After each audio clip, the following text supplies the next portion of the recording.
하나님은 영이시니 예배하는 자가 영과 진리로 예배할지니라. 아멘.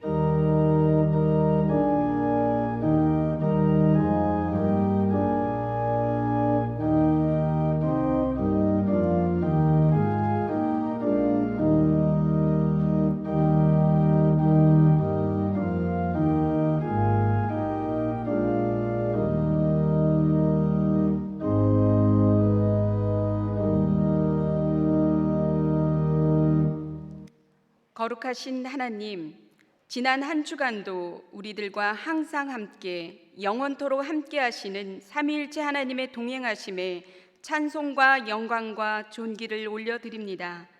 성부 하나님의 택하심으로 자녀 삼아 주시고 성자 예수 그리스도의 보혈의 피로 죄사함의 은혜를 주시며 보혜사 성령 하나님의 위로와 인도하심으로 우리들이 날마다 승리하며 살아가게 하심에 감사를 드립니다.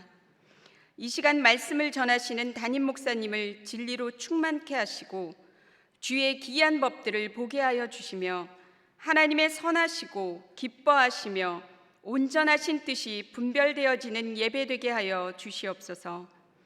우리 주 예수 그리스도의 이름으로 기도합니다. 아멘. 모두 일어나셔서 찬송가 1장으로 하나님께 찬송드리겠습니다.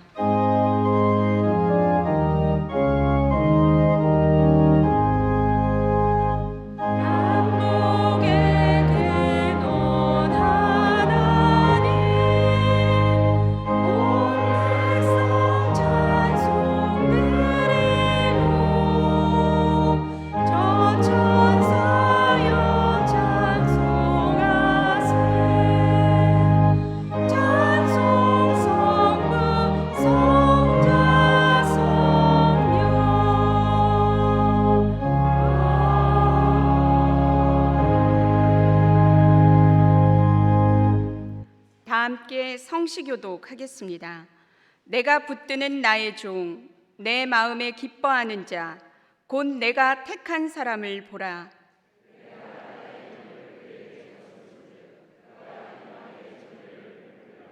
그는 외치지 아니하며 목소리를 높이지 아니하며 그 소리를 거리에 들리게 하지 아니하며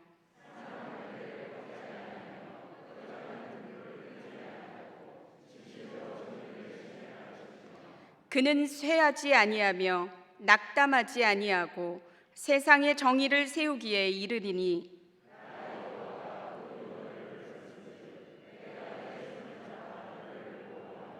너를 세워 백성의 언약과 이방의 빛이 되게 하리라. 아멘. 사도신경으로 우리의 신앙을 고백하겠습니다. 나는 전능하신 아버지 하나님 천지의 창조주를 믿습니다.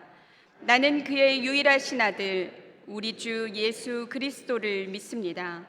그는 성령으로 잉태되어 동정녀 마리아에게서 나시고 본디오 빌라도에게 고난을 받아 십자가에 못 박혀 죽으시고 장사된 지 사흘 만에 죽은 자 가운데서 다시 살아나셨으며 하늘에 오르시어 전능하신 아버지 하나님 우편에 앉아 계시다가 거기로부터 살아있는 자와 죽은 자를 심판하러 오십니다.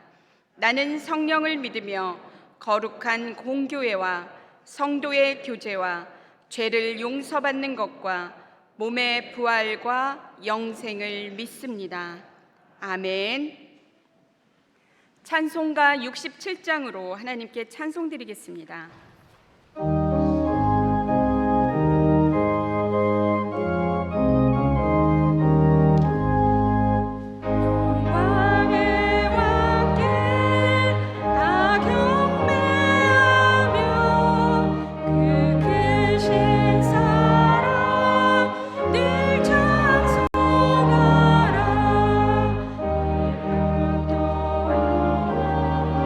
전망 대신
기도하겠습니다.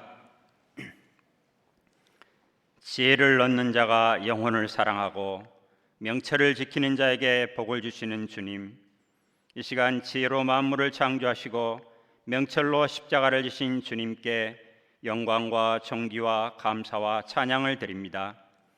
오늘 또 주님의 사랑과 은혜로 예배드리는 모든 성도들에게 주님을 사랑하고 자기 영혼을 사랑하며 이웃을 사랑하게 축복하소서. 주께 내린 축복이 십자가를 사랑하는 주의 자녀들에게 함께하여 주옵소서. 주님, 우리의 연약함을 고백합니다. 자꾸만 넘어집니다. 욕심으로 시험에 넘어지고 무지함과 불순종으로 쓰러집니다. 주님, 우리를 붙잡아 주옵소서. 밀려오는 고난과 시련을 강하고 담대함으로 이기게 하소서. 주신 말씀으로 회복되고 은혜 안에서 날마다 새 힘받고 살아가게 도와주소서. 앞에 놓인 가나안을 정복하게 하소서. 사랑하는 내 아들아, 내가 너를 잘 아노라. 사랑하는 내 딸아, 내가 너를 축복하노라. 아멘. 감사합니다. 연약하고 부족하나 구하면 주시고 시험이 올지라도 신뢰하고 찾으면 찾게 하시니 순종함으로 십자가를 지신 그 주님의 사랑으로 문 영혼을 사랑하게 하시고 주께 내린 복으로 구원하소서. 환난과 근심과 분쟁과 원망이 끊이지 않는 세상에 살면서도 내 마음이 지혜로우면 내 마음이 즐겁겠고 내 입술이 정직하면 내가 유쾌하리라 하신 주님, 악인의 형통을 부러워 말고 우리의 마음을 주께만 드리게 하소서.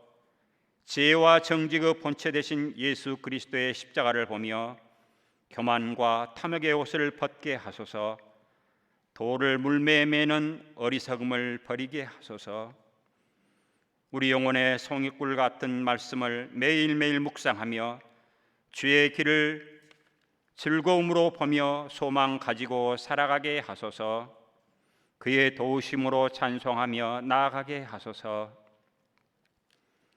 코로나 감염병과 갑자기 닥쳐온 재앙으로 두려움과 낙심에 처한 성도와 이웃과 이 나라를 지켜 주옵소서. 그들의 아픔을 위로하여 주시고 치유하여 주시고 회복시켜 주옵소서. 모든 국민들이 백신 접종을 잘 받아 코로나가 진정되고 일상이 회복되며 이 나라 위상이 높아지고 여호와의 거룩함이 열방에 전해지게 하옵소서. 탐욕으로 물든 영혼들이 주님 앞에 무릎 꿇게 하옵소서. 병석의 원로 목사님을 지켜주시고 보험 들고 땅끝까지 간 선교사님들과 가정을 지켜 주옵소서. 6.25로 인한 동족의 아픔이 아직 남아 있습니다. 이 땅에 다시는 비극이 없도록 평화 통일의 길로 인도하여 주옵소서. 자유와 민주화를 갈망하는 미얀마 국민의 호소를 외면하지 마시고 권력의 칼에서 벗어나게 하소서. 이 시간도 주님 주신 말씀을 듣습니다. 말씀을 전하는 담임 목사님에게 성령 충만케 하사 능력 있고 권세 있는 말씀으로 듣는 성도와 전하는 목사님 모두 은혜의 시간, 회복의 시간 되게 하옵소서. 예배를 위해 수고하는 손길들을 기억하옵소서. 기도와 찬양으로 성전 곳곳이로 영상 준비로 각종 봉사로 일하는 성도들을 하늘의 복과 땅의 복으로 축복하옵소서. 이 모든 말씀 우리에게 날마다 송이꿀 같은 만나를 주시며 우리 영혼을 살리시고 장래와 소망을 주신 예수 그리스도의 이름으로 감사 기도드립니다. 아멘.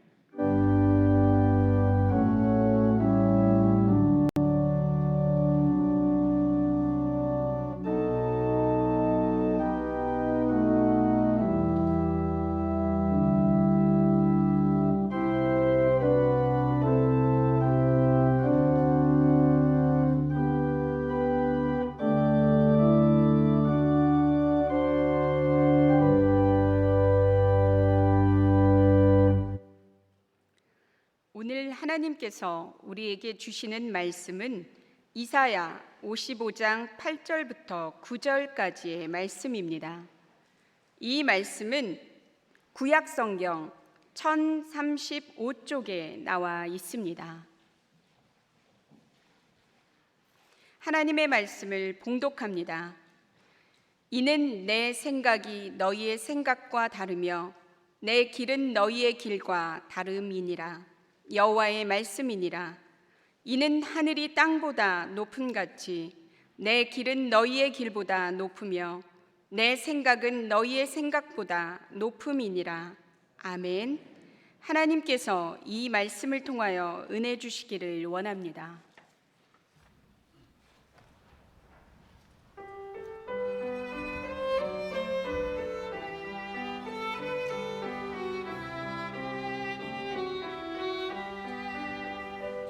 여기에 모인 우리 주의 은총 받은 자여라. 주께서 이 자리에 함께 계심을 아노라. 언제나 주님만을 찬양하며 따라가리니 시험을 당할 때도 함께 계심을 믿노라. 이 믿음과 굳세라. 주가 지켜주신다. 어두운 밤에도 주의 밝은 빛 인도하여 주신다.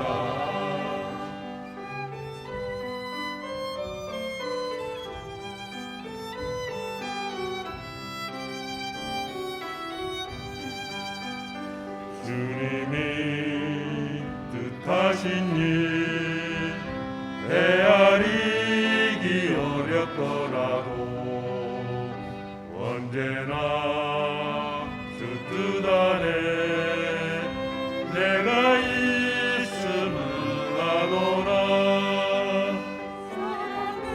사랑의 말씀이 나를 더욱 새롭게 하니 때로는 넘어져도 최우승 일을 믿노라. 이 믿음 더욱 굳세라. 주가 지켜주신다. 어두운 밤에도 주의 밝은 빛 인도하여 주신다. 여기에 모인 우리 사랑받는 주의 자녀라. 주께서 뜻하신다. 우릴 통해 펼치신다. 이 믿음 더 굳세라. 주가 지켜주신다. 어두운 밤에도 주의 밝은 빛 인도하여 주신다. 주님의 뜻을 이룰 때까지 믿음 더욱 굳세라.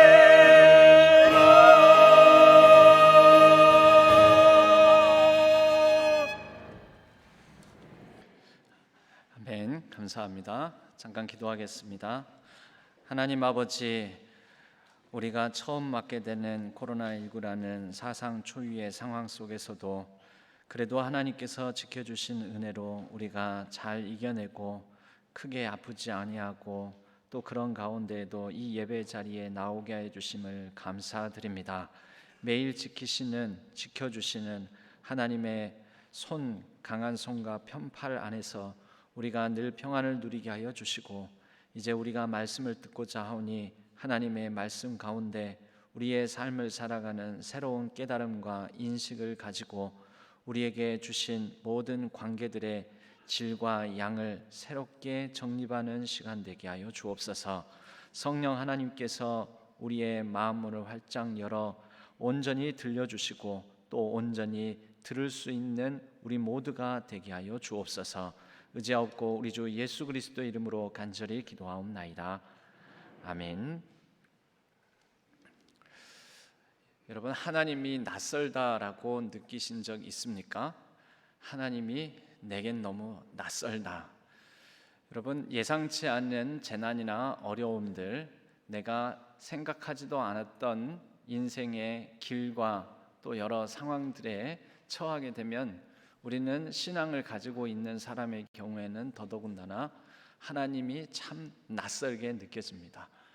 하나님께서 왜 나에게 이런 일을, 이런 상황을 주셨는지, 하나님 왜 이러세요? 라는 그런 마음을 우리는 갖게 됩니다. 성경 안에도 많은 인물들이 이런 낯선 하나님을 경험을 했습니다. 아브라함의 경우에도 하나님께서 분명히 아들을 주신다고 했고 오랜 기다림 끝에 아들 이삭을 주셨는데 그 이삭을 가진 기쁨도 누리는 것도 잠시 이 아이를 번제로 바치라라고 합니다.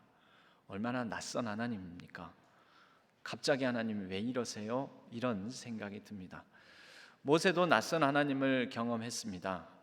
그의 삶 가운데 하나님께서 가시떨기, 불타는 가시떨기 나무 가운데 만나 주시고 그를 통해서 이스라엘 백성들을 해방시키고 자유케 할 것이라고 하신 하나님, 10번째 재앙을 내리셔서 10가지 재앙을 통하여 하나님의 권능을 보여주시고 이제 그 권능의 능력의 손으로 인도해 주실 줄 알았는데 10가지 재앙을 겪고 난 다음에 뒤에서는 바로가 쫓아오고 앞에서는 홍해가 가로막는 상황에 닥쳤을 때, 여러분, 홍해가 갈라질 줄은 모세가 몰랐을 거 아닙니까? 그때 그 순간엔 또 낯선 하나님을 경험을 했습니다. 다윗은 그의 일생이 그의 기름 부음을 받은 왕으로 세움을 받았을 때 도망자 신분이 되어 사울 왕에게 죽을 각오로 도망다니고 또 죽을 위기도 몇 번이나 넘겨가면서 그렇게 어렵사리 왕이 되었는데 그의 인생 후반기에는 또 이제 아들의 눈을 피해서 도망자의 신분이 되는, 왜 이러는 상황을 맞게 되었는지 그의 인생도 기구하기도 하고 또 그럴 때 아마 낯선 하나님을 그는 고백했을 것입니다. 그런 낯선 하나님을 경험한 흔적들이 시편에 곳곳에 남아 있습니다. 이 외에 바울, 하나님의 선교의 사역을 이방인을 위한 하나님의 그릇이다, 복음 그릇이다라고 하나님께서 여겨주셔서 선교, 하나님의 뜻을 쫓아서 행하고 있을 때 그는 매도 많이 받고 어려움도 많이 겪고, 그렇다고 해서 자신에게 있는 육체의 질병, 가시를 제거해 주시지도 않고, 이런 낯선 하나님, 왜 다른 사람에게는 능력도 많이 베풀어 주시는데 내게는 능력의 하나님이 되어 주시지 않나, 참 낯설다 하나님, 내게는 무지 낯설다, 이런 생각을 했을지도 모르겠습니다. 여러분, 성경에는 이런 낯선 하나님을 만나고 낯선 하나님과 씨름하는 많은 성경 속 인물들이 다양하게 가득 차 있습니다. 우리는 안 그렇습니까? 우리도 그렇습니다. 그리고 오늘 우리는 이사야서 55장에서 낯선 바벨론 땅이라는 그 낯선 환경에서 낯선 하나님을 경험한 사람들, 그 사람들의 탄식과 부르짖음, 또 하나님에 대한 오해에 대하여 하나님께서 주신 말씀을 우리가 듣습니다. 이사야서 55장의 배경은 바벨론 포로로 이미 끌려가 있는 상황입니다.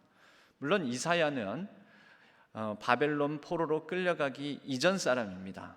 하여 이사야서는 이사야 혼자서 1장부터 66장을 모두 다 기록한 것이 아니라 제1이사야서 해서 1장부터 39장까지, 그리고 40장 이후부터는 시대를 달리하여 이사야와 같은 역할을 한 다른 예언자가 이사야서에 붙인 또 다른 예언서일 것이다 라고 학자들이 많이 얘기를 합니다. 여튼 배경은 바벨론 포로로 끌려가 있는 상황입니다. 낯선 바벨론 땅에서 낯선 환경을 경험하는 사람들, 그들에게는 하나님도 매우 낯설었습니다. 그런 사람들의 오해에 대해 우리가 읽은 본문의 말씀 8절 9절 앞서 하나님께서는 먼저 7절, 악인은 그의 길을, 불의한 자는 그의 생각을 버리고 여호와께로 돌아오라. 그리하면 그가 긍휼히 여기시리라. 우리 하나님께로 돌아오라. 그가 너그럽게 용서하시리라. 라는 말씀을 먼저 하십니다. 그것은 이 악인과 불의한 자들이 있었다라는 건데, 이 배경에선 악인과 불의한 자들은 하나님에 대한 오해를 가진 사람들입니다. 이사야서에서는 이 낯선 하나님을 만남으로 그들이 아직 하나님에 대한 올바른 인식, 이해를 제대로 못한 가운데서 부르짖었던 그런 구절들이 이사야서 40장에 또 이사야서 49장에 흔적들이 있습니다. 이사야서 40장 27절입니다. 야곱아 어찌하여 네가 말하며 이스라엘아 네가 이르기를 내 길은 여호와께 숨겨졌으며 내 송사는 내 하나님에게서 벗어난다 하느냐. 그들이 한 얘기들입니다. 바벨론 땅에 끌려온 그들이 내 길은 하나님으로부터 벗어났고 내가 힘들고 어려운 일들을 만나 하나님께 아뢰지만 하나님으로부터 그게 하나님께서 잘 들어주시는 것 같지 않다라는 것이죠. 달리 말하자면 하나님은 이스라엘 땅 예루살렘 성전 안의 하나님이시지 바벨론 땅 이 낯선 환경과 이 땅에서는 하나님은 더 이상 전능의 하나님이요 능력의 주요 우리의 하나님이 되지 못하신 것 아닌가. 그럴 만도 했습니다. 그들이 처한 상황이 워낙 황망하고 당황스럽고 이해도 안 되고 너무 낯선 상황이었기 때문입니다. 하나님을 그래도 알고 선민이라고 여겼었는데 하나님을 모르고 우상들로 가득 차 있는 우상 제단과 신전들, 신상들로 가득 차 있는 바벨론 땅에서 하나님을 만날 수 있을 거라는 기대도 들지도 않고 하나님이 버리신 것 같다는 생각이 그들을 사로잡았습니다. 이사야서 49장 14절은 또 이렇게 말씀합니다. 오직 시온이 이르기를, 시온이 누구입니까? 예루살렘 성, 그러니까 예루살렘 사람들, 그들이 말하기를 여호와께서 나를 버리시며 주께서 나를 잊으셨다 하였거니와. 여러분 그런 생각을 가지고 있었다라는 거죠. 우리도 낯선 하나님을 많이 만납니다. 신앙생활을 하면서도 하나님, 내가 믿고 신앙하는 하나님의 이런 역사도 아니고 하나님께서 이러실 리가 없지 않냐고, 왜 이러시냐고, 이런 항변과 질문, 탄식과 부르짖음을 가질 때가 얼마나 많은지 모릅니다. 여러분 바로 그때 우리는 새로운 신학적 인식, 새로운 하나님과의 관계에 있어서의 양과 질의 변화를 꾀해야 될 시기입니다. 우리가 낯선 상황, 낯선 땅, 낯선 길, 그래서 낯선 하나님을 만나게 될 때, 그때에 우리가 새로운 하나님에 대한 지평을 넓히며 신학적 인식을 새롭게 해야 할 때라는 것입니다. 하나님은 이사야서 55장 우리가 읽은 본문 8절 9절에서 말씀하십니다. 이는 내 생각이 너희의 생각과 다르며 내 길이 너희의 길과 다름이니라. 이는 하늘이 땅보다 높음같이 내 길은 너희의 길보다 높으며 내 생각은 너희의 생각보다 높음이니라. 크게 말하자면은 다름과 높음입니다. 여러분 다른 표현으로는 우리가 거룩이라고 말할 수 있습니다. 여러분 하나님의 거룩성, 하나님의 거룩은 다른 것입니다. 당대의 중근동 지역의 다른 신들과는 너무나 달라도 너무 다른, 그래서 중근동 문화에서 보기에는 굉장히 낯선 분이 하나님이셨습니다. 뭐 이런 신이 다 있나? 여러분 낯설다라는 것을 우리는 타자라고 합니다. 낯선 이, 타인, 타자. 그런데 하나님은 달라도 너무 다른 거룩하신 분이기 때문에 칼 바르트라는 신학자는 절대타자라는 말을 썼습니다. 하나님은 절대타자이시다. 절대적으로 우리가 늘 낯설게 느낄 수밖에 없는 존재. 여러분, 우리가 익숙하게 하나님을 표현한다면 우리의 한계가 있는 이해와 인식으로, 한계가 있는 언어로 하나님을 표현하겠죠. 그럼 그렇게 표현한 순간 하나님이 우리의 그 조그만 인식과 이해의 폭을 담고 있는 언어에 갇혀버리는 거죠. 하나님이 아니신 거죠. 여러분, 우리가 하나님을 익숙하게 느끼면 오히려 역설적으로 진짜 하나님이 아닐 가능성이 매우 높아집니다. 하나님은 우리에게 굉장히 낯선 분, 인생을 살아가면서 매번 낯설게 느껴질 수 있는 분, 그리하여 우리는 일평생 하나님에 대해서 알고 배우고 체험하고 느끼고 깨달아도 다 파악이 안 되는 절대 타자이시라는 것입니다. 다르며 다름은 하나님의 거룩성을 나타낸다 볼 수 있고, 높으며 높음은 하나님의 초월성을 나타냅니다. 여러분, 하늘이 땅보다 보통 높다고 하지 않습니까? 그래서 하늘은 초월적인 그런 시공간으로 우리가 얘기를 합니다. 하늘의 하나님, 하늘의 아버지, 그건 무슨 뜻입니까? 하늘의 아버지, 하나님은 초월적인 분이시다. 하늘에 계신 우리 아버지요. 만약에 그것이 초월성을 나타내는 것이 아니라면, 하늘이 특정한 공간이라면 하나님은 어디에 계십니까? 하늘 어디예요? 구름 위에? 대기권 또는 성층권, 아니면 대기권 성층권을 벗어나서 우주 어딘가에 계시는 분입니까? 그런 뜻이 아니죠. 하나님은 초월적인 분이시다. 하늘나라 어디에 있습니까? 하나님의 나라, 하늘나라는 초월적인 그런 하나님의 임재와 통치가 있는 나라라는 것이죠.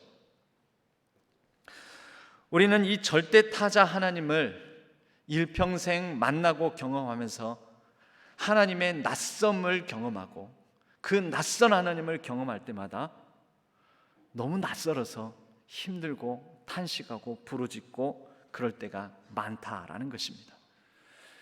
여러분, 그리하여 전도서에서는 이런 하나님에 대해서 함부로 표현하지 말라라는 경고의 말씀도 있습니다.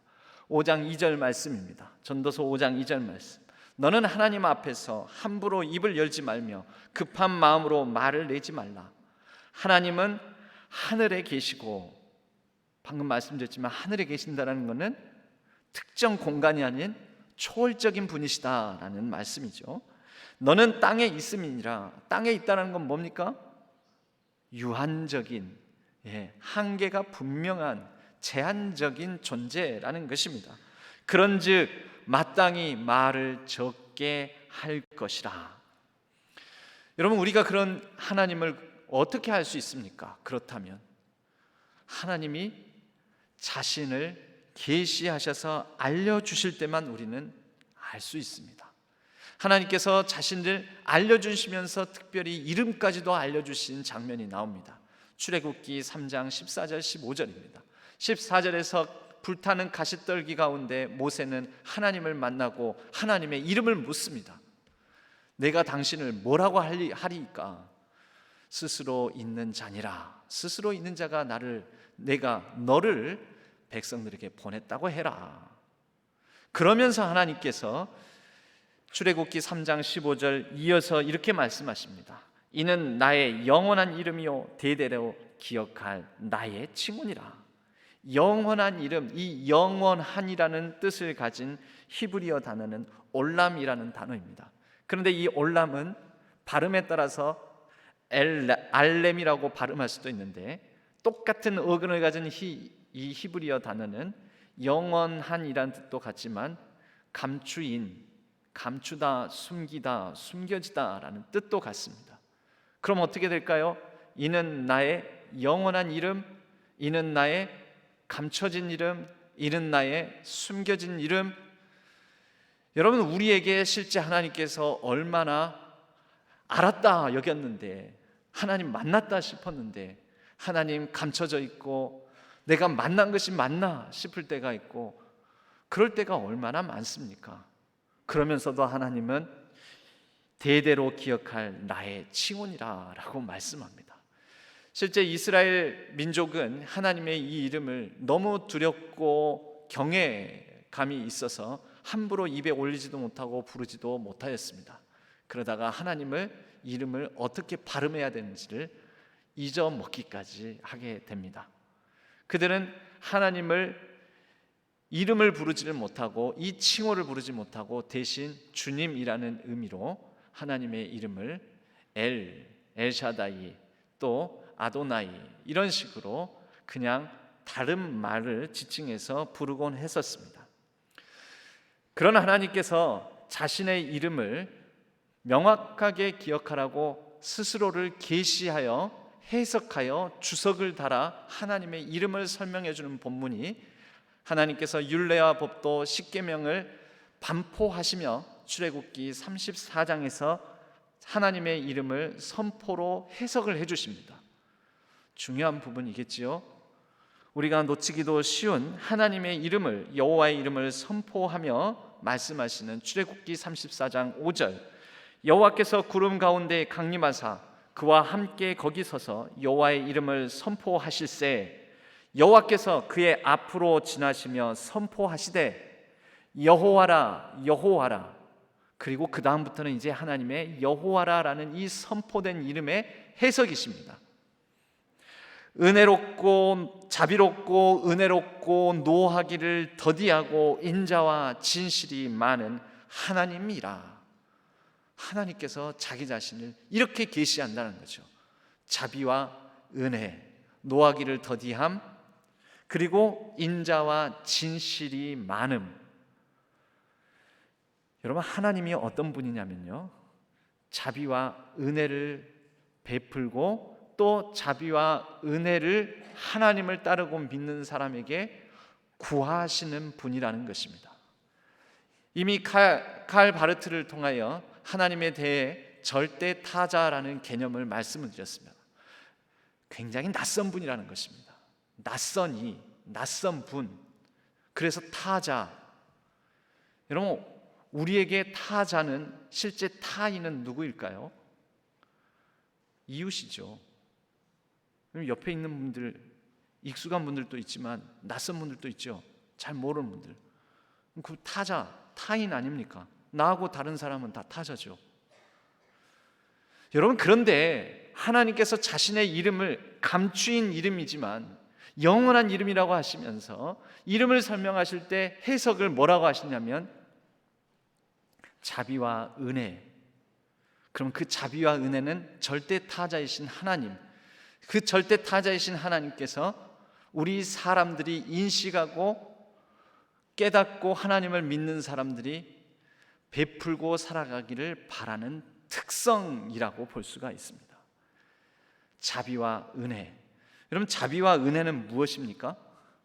자비와 은혜는 타인을 영접하고 타자를 환대하며 낯선 이인 하나님과 낯선 이인 우리의 이웃들을 품어내는 삶을 말합니다. 하나님의 이름을 자비롭고 은혜롭고 노하기를 더디하며 인자와 진실이 많은 하나님이다 라고 하나님의 이름, 여호와의 이름을 선포하시며 해석하실 때, 이때 이 장면은 하나님께서 율례와 법도를 이스라엘 백성들에게 선포하시는 겁니다. 모든 율례와 법도에 가장 중요한 것은 십계명이고, 십계명을 우리는 크게 정리를 하면 두 가지로 압축하여 정리할 수가 있습니다. 아시죠? 첫째는 하나님을 사랑하는 것, 둘째는 이웃을 사랑하는 것. 이것을 합해서 뭐라고 말할 수 있을까요? 하나님 사랑, 이웃 사랑을 합해서 하나님은 절대 타자이시고 이웃도 타인 타자이니까 낯선 이들, 낯선 이를 사랑하라 라고 우리는 십계명의 말씀을 정리해 볼 수 있습니다.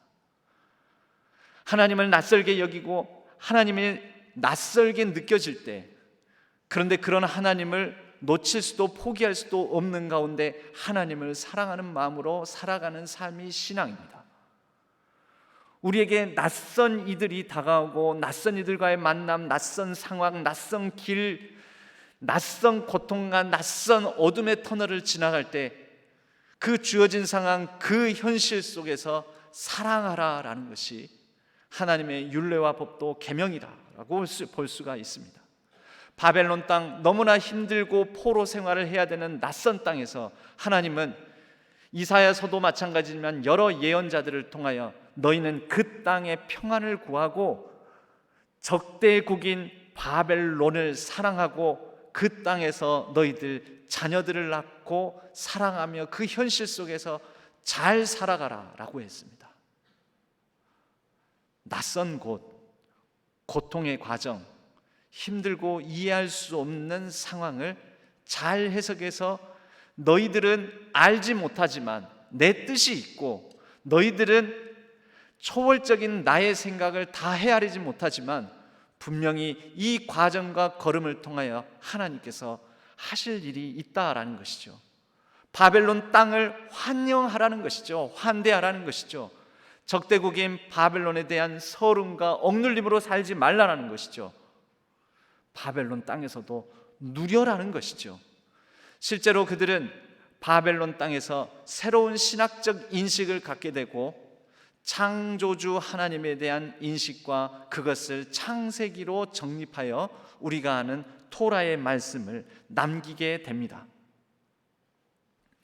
오늘날 구약의 대부분은 바벨론 포로 시기를 거쳐서 다 문서화가 됩니다.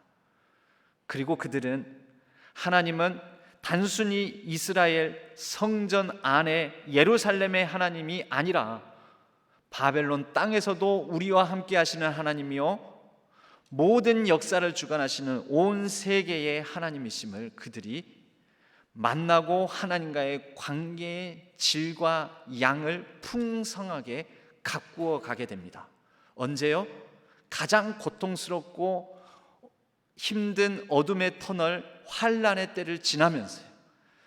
낯설고 낯선 하나님을 경험하면서요. 여러분, 우리도 그렇지 않겠습니까? 하나님께서 우리를 낯선 환경, 보통 낯설다라는 것은 고통스러운 상황, 그런 상황으로 이끄시는 이유는 우리로 관계의 질을 새롭게 하며 새로운 관계를 풍성하게 이루어 가라고 하시는 하나님의 뜻이 담겨 있습니다. 오늘날 우리는 코로나 상황도 굉장히 낯선 상황 아닙니까? 그러나 코로나 상황을 통하여서 우리 온 자연 만물과 새로운 관계의 인식의 전환을 갖게 하는 하나님의 뜻이 담겨 있습니다. 코로나 시기에 멈추고 답답하고 우울하고, 여러분 그래서 빛의 삼원색인 코로나 레드 블루, 처음엔 블루로 시작하죠. 코로나 블루, 우울감.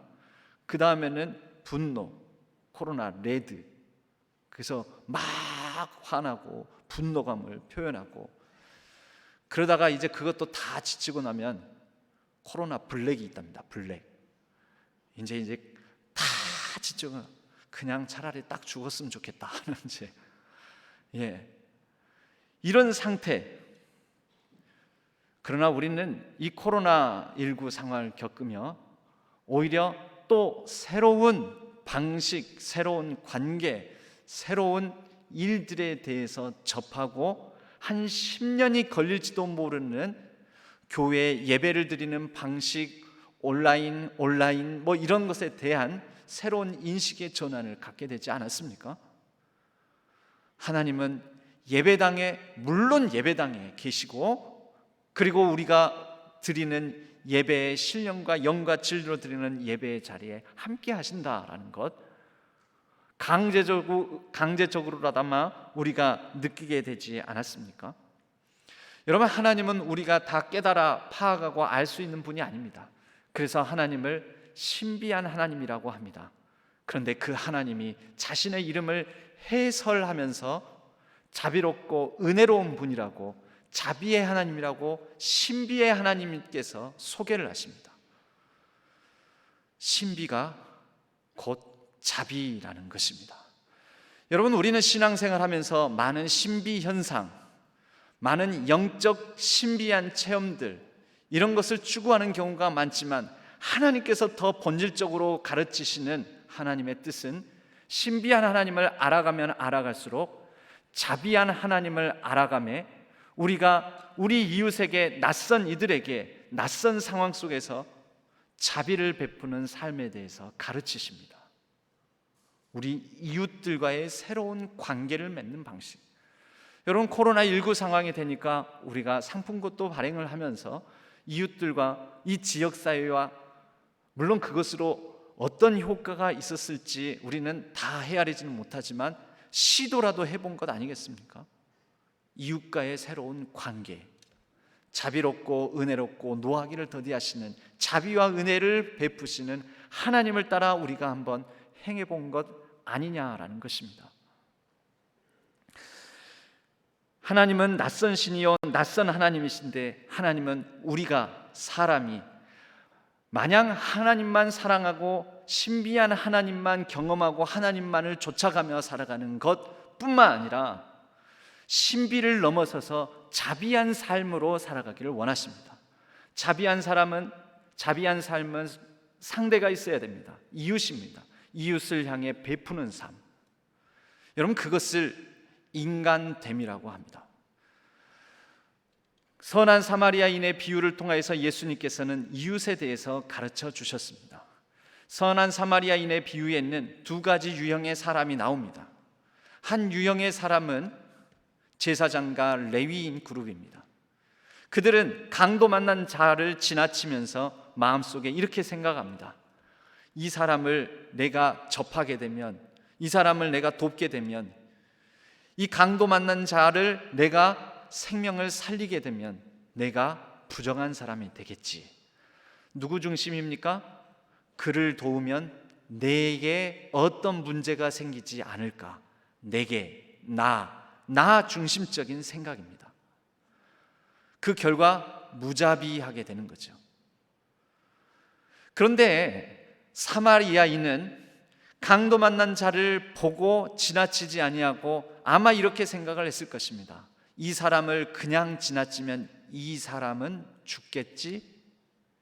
이 사람에게 문제가 생기겠지? 이 사람을 그대로 내버려 둬서는 안 되겠지? 누구 중심입니까? 내게 어떤 손해가, 내가 이 사람을 도움으로 말미암아 내가 번거로운 일이 생길 수도 있다라는 것, 나 중심이 아니라 내가 안 도와주면 이 사람에게 무슨 일이 생길지도 몰라. 너 중심, 상대방 중심, 타인, 타자 중심. 여러분, 그것이 자비와 은혜입니다. 그것이 곧 절대 타자이신 하나님을 영접하며 사는 삶입니다. 내가 이렇게 할 때 내게 무슨 일이 있을까? 여러분, 그것이 하나님을 섬기더라도 나 중심적인 기복신앙이요, 내가 이렇게 하면 하나님의 뜻이 이루어지겠지, 하나님께서 영광 받으시겠지, 하나님이라면 이렇게 하시겠지, 그게 하나님, 절대 타자이신 하나님을 사랑하는 삶이요, 자비와 은혜를 베푸는 삶으로 우리의 삶의 공간을 하나님의 나라로 이루어가게 된다라는 것입니다. 여러분, 국가, 사회, 민족의 상황, 우리 지역 사회의 상황, 우리 주변의 상황을 보고 아유, 아서라, 괜히 건드렸다가 나한테 해코지가 있을라, 피해가 있을라, 그러다가 뭐 나한테 떨어지는 것도 없는데, 나 중심적이지요. 만약에 이 나라가, 온 사회가 자기 중심적인 이런 생각을 하는 사람만 있다면 그 사회는 삭막하지 않겠습니까? 무자비한 사회가 되겠지요. 인간답지 않겠죠.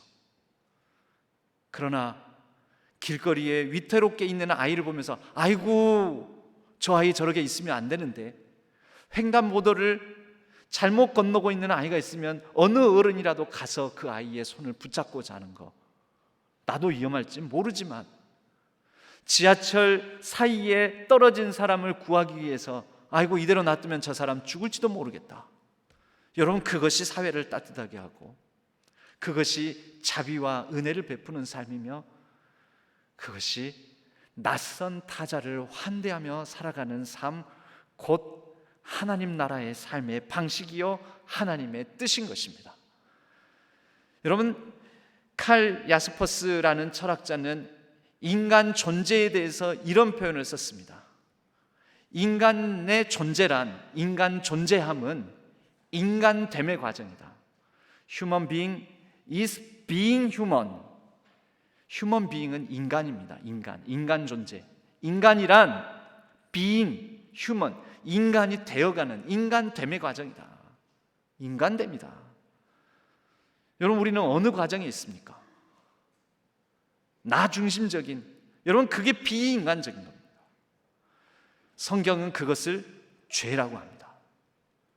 나 중심, 내 개인 중심. 그러므로 하나님도 없고 다른 타인도 눈에 들어오지 않습니다. 나만, 내 복만, 내가 번거롭지 않게만 살아가는 것. 우리는 매일매일 낯섦 속에 내몰리는 경우가 많습니다. 인간됨이라는 것은 나 자신을 초월할 때 일어납니다. 제사장과 레위인이 내가 부정해지겠지 저를 도우면, 나 중심에서 나를 깨뜨리고 초월할 때, 그때 하나님도 보이고 이웃도 보입니다. 하나님 사랑과 이웃 사랑이라는 계명의 삶은, 하나님의 율례와 법도는 그때 지켜지는 것입니다.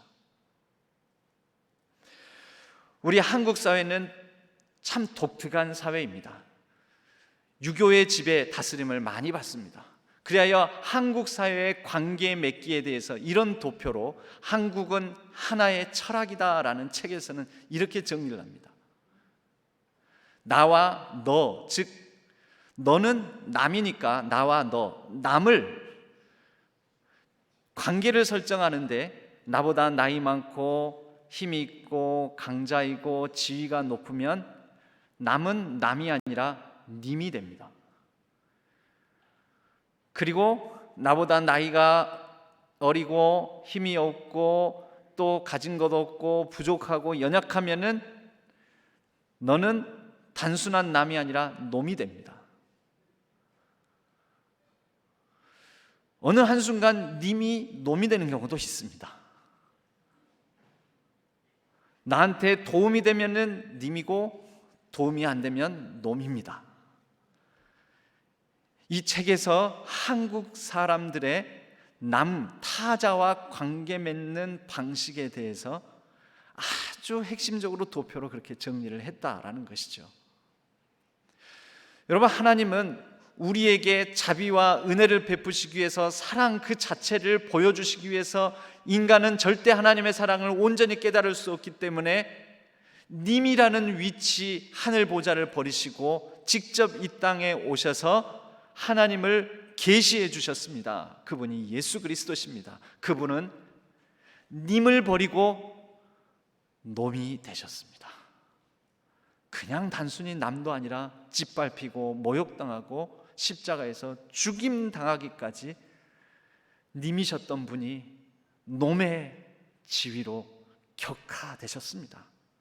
그러나 그를 통하여 우리 주 예수 그리스도께서는 우리 모든 인간들에게 자비와 은혜, 사랑을 베풀어 주셨습니다. 그리고 말씀하십니다. 놈의 모습으로 우리에게 다가오시겠다고. 낯선 타인의 모습으로, 연약하고 가난한 자의 모습으로, 소자의 모습으로, 냉수 한 그릇을 구하는 자의 모습으로 다가오시겠다고. 그리고 그들에게 자비를 베푸는 것이 곧 내게 한 것이라고. 하나님 사랑과 이웃 사랑은 타자에 대한 낯선 일을 얼마나 잘 받아들이고 환대하고 사랑하느냐, 곧 그것이 하나님의 형상이라는 인간의 본질 존재됨의 회복인 것입니다. 여러분, 우리 신앙교회는 그렇게 낯설고 타자를 잘 환대하고 품어내는 큰 교회가 되기를 바랍니다. 여러분, 자연 가운데에서도 유전학적으로 동종교배, 쉽게 말하자면 순종, 우리가 흔히 순혈주의라고 말하는 거.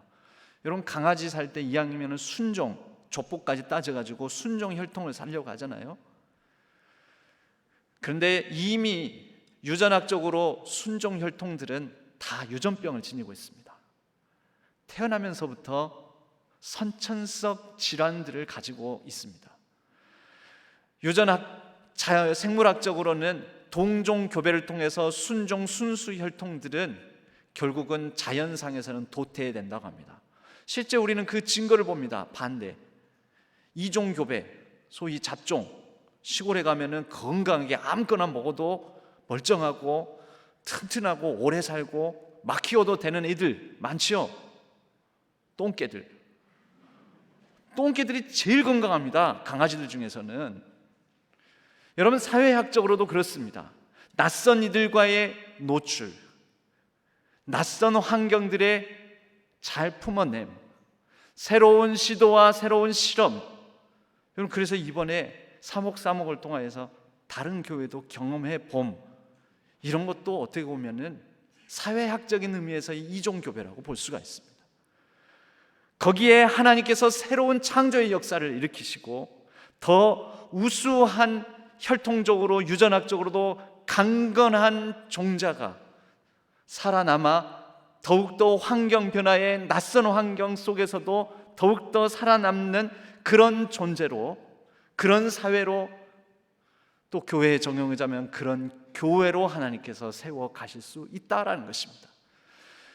여러분, 실제 합스부르크 황가라고 유럽의 최대 황실이라고 불렸던 그 황가는 약 80%가량을 8촌 이내에 근친 결혼을 했습니다.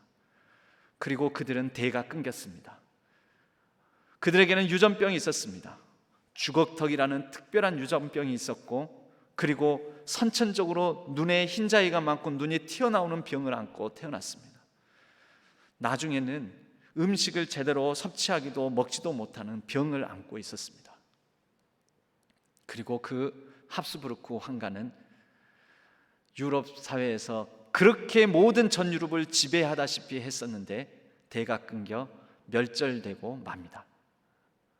전쟁에 의해서 꼭 멸절된 게 아닙니다. 그냥 자연적으로 유전학적으로 대가 끊기게 됩니다. 여러분, 우리 교회 자꾸 새로운 시도, 새로운 타자 되신 하나님을 받아들이고 타자 되신 하나님께서 자비롭고 은혜롭고 노하기를 더디하시며 인자와 진실이 풍성하신 많으신 하나님께서 우리에게 원하시는 바 새로운 환경, 낯선 환경, 이런 것들에 노출될 때 우리가 잘 품어내고 환대하고 잘 견뎌내고 잘 헤쳐나가고, 여러분, 이런 것을 통하여서 우리 교회가 더욱더 길이 영원하기를 간절히 소망합니다. 여러분, 오늘날 우리가 너무나 낯선 일들, 낯선 환경, 낯선 코로나 상황으로 말미암아 고통스럽고 힘든 상황들에 노출되는 경우가 많습니다. 여러분, 사실 아무리 낯설고 험한 경우 상황에 있다 할지라도 그 모든 것 하나님 손 안에 있습니다. 하나님을 우리가 다 이해하지 못하고 헤아릴 수 없지만 하나님은 이 모든 낯선 우리의 모든 상황들을 주장하시고 우리를 하나님의 뜻 가운데 가장 선한 길로 인도해 주실 것입니다. 우리의 고난과 고통, 힘들고 어려움, 그리고 새로운 시도를 해야 되고 새로운 길로, 낯선 길과 낯선 걸음으로 나서야 되는 우리의 모든 걸음 가운데 우리는 다 헤아리지도 파악할 수도 없는 절대 타자이신 하나님께서 이 모든 우리의 걸음과 길을 주장하시고 품으시고 하나님의 뜻을 이루어 가실 줄로 믿습니다. 그 걸음 가운데 우리 교회가 하나님의 뜻을 헤아리고 파악하며 묵묵히 걸어가며 시도하고 새롭게 품어내는 귀한 교회로 오롯이 서기를 주님의 이름으로 간절히 축복합니다. 하나님 아버지, 감사합니다. 우리의 매일매일의 낯선 상황, 낯설게 다가오시는 절대 타자이신 하나님과 우리에게 주신 낯선 관계들, 낯선 상황들, 낯선 걸음의 낯선 길 위 우리가 잘 걸어가고 잘 품어내고 잘 새로운 것들을 시도하며 이 모든 것들 위에 자비와 은혜를 베풀어 하나님의 뜻을 이루어가는 우리 모든 성도님들, 우리 교회가 되게 하여 주옵소서. 의지하옵고 우리 주 예수 그리스도의 이름으로 간절히 기도하옵나이다. 아멘. 찬송가 442장 하나님께 찬송 드리겠습니다.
하나님 아버지, 우리의 마음과 정성과 뜻을 다하여 주일헌금으로 감사헌금으로 11조와 선교 비전 전도헌금으로 일천번제 감사와 장례 수술 범사의 감사함으로 우리의 감사의 기도 제목과 간절한 소망과 소원을 담아 하나님 앞에 올려드립니다.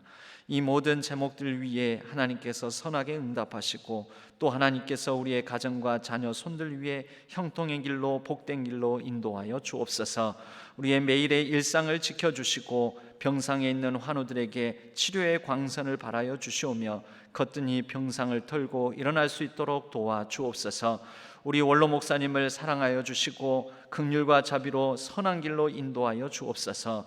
온 세계 열방을 지켜주시고 코로나19로 말미암아 상하고 눌리고 경제적으로 사회적으로 연약한 모든 분들 위해 회복의 은총을 더하여 주시오며 하루속히 우리의 일상을 정상적으로 회복하고 한국교회의 예배가 회복될 수 있도록 도와 주옵소서. 온 세계 열방에 나가 있는 선교사님들의 사역 위에 기름 부어 주시고 막힌 길들을 열어 주시오며 안전을 책임져 주시고 온 땅 가운데 하나님의 뜻이 온전히 드러날 수 있도록 도와주옵소서. 한반도 위에 평화의 봄이 오게 하여 주시고 복음 안에서 통일이 되는 역사가 있게 하여 주옵소서. 우리의 매일매일의 일상 속에서 한 낯선 하나님을 경험할지라도 하나님과 동행하는 가운데 책임져 주시는 하나님께 온전히 내어 맡기며 우리의 걸음걸음을 힘들어도 힘차게 걸어가는 우리 모든 성도님들 되게 하여 주옵소서. 의지하옵고 우리 주 예수 그리스도의 이름으로 간절히 축복하옵고 기도하옵나이다. 아멘. 오늘 저희 교회에 새로 등록한 교우 있습니다. 박상현, 김선희, 아마 부부신 것 같은데 잠깐 자리에서 일어나시면 박수로 환영하도록 하겠습니다. 예, 여기 네, 반갑습니다. 감사합니다. 예배 후에 새가족실에서 잠깐 뵙도록 하겠습니다. 교회 소식을 잠깐 보겠습니다. 오늘 저녁 예배는 1, 2, 3, 4 여전도회 헌신 예배로, 다음 주일 저녁 예배는 남성교회 1, 2, 3 남성교회 헌신 예배로 드립니다. 우리 사목이 이번 주는 이제 마지막 6월의 마지막 목요일, 한 달도 금방 가는 것 같습니다. 김희신 목사님 광주 다일교회 섬기시는 목사님의 이야기를 나누는 여러분들도 많이 참여해 주셔서 낯선 다른 교회의 이야기를 함께 나누며 또 우리도 도전받는 시간 되었으면 합니다. 지역 소상공인을 위한 상품권 아직 집계가 다 완벽하게 되지 않아서 다음 주일쯤에 여러분들에게 간략하게라도 보고를 드리도록 하겠습니다. 기타 소식은 주보를 참조해 주시기 바랍니다. 모두 자리에서 일어나시겠습니다. 주기도문송과 축도로 예배를 마치겠습니다.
악에서 구원하소서. 대개 주의 나라 주의 권세 주의 영광 영원히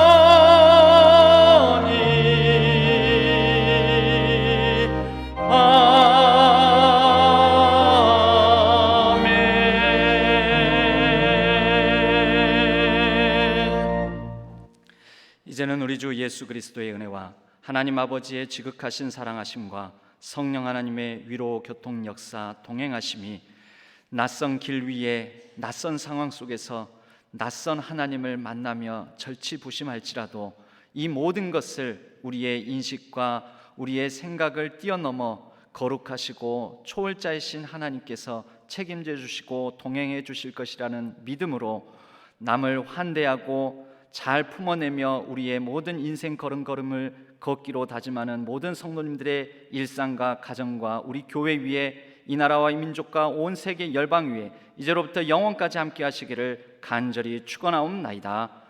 아멘.